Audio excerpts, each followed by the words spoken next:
وواعدنا موسى 30 ليلة وأتممناها ب10 فتم ميقات ربه 40 ليلة. وقال موسى لأخيه هارون اخلفني في قومي وأصلح ولا تتبع سبيل المفسدين.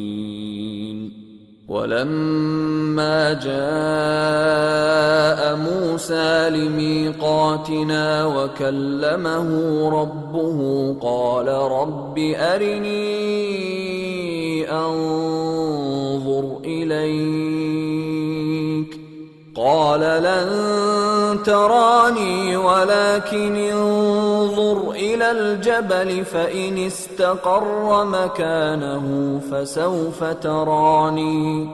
فلما تجلى ربه للجبل جعله دكا وخر موسى صعقا.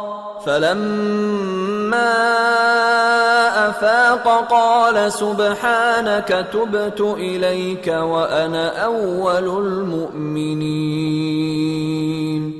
قال يا موسى إني اصطفيتك على الناس برسالاتي وبكلامي فخذ ما آتيتك وكن من الشاكرين. وكتبنا له في الألواح من كل شيء موعظة وتفصيلا لكل شيء فخذها بقوة وأمر قومك يأخذوا بأحسنها سأريكم دار الفاسقين. سأصرف عن آياتي الذين يتكبرون في الأرض بغير الحق وإن يروا كل آية لا يؤمنوا بها وإن يروا سبيل الرشد لا يتخذوه سبيلا وإن يروا سبيل الغي يتخذوه سبيلا.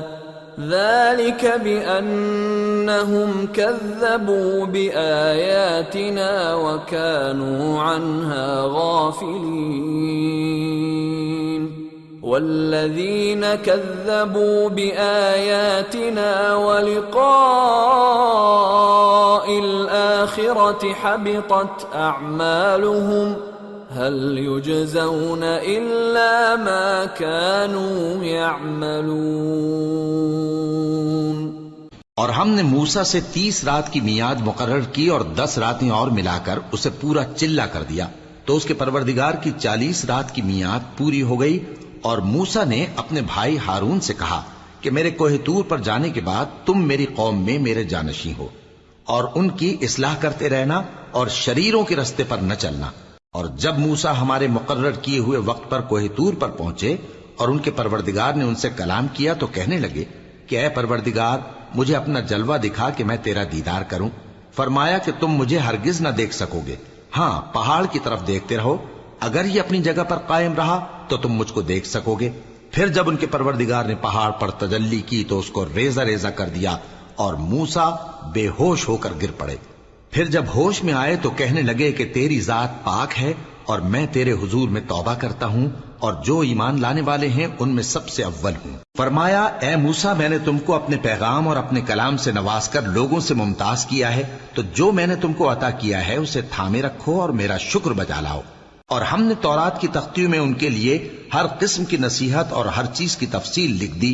फिर इरशाद फरमाया कि उसे मजबूती से थामे रहो और अपनी कौम से भी कह दो कि इन बातों पर बहुत अच्छी तरह अमल करें।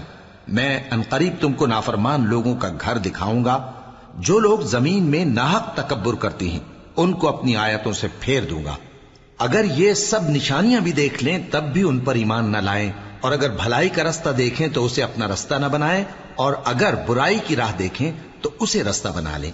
ये इसलिए कि इन्होंने हमारी आयत को झुटलाया اور ان سے غفلت کرتے رہے. اور جن لوگوں نے ہماری آیتوں اور آخرت کی پیشی کو جھٹلایا ان کے اعمال ضائع ہو جائیں گے. یہ جیسے عمل کرتے ہیں ویسا ہی ان کو بدلہ ملے گا.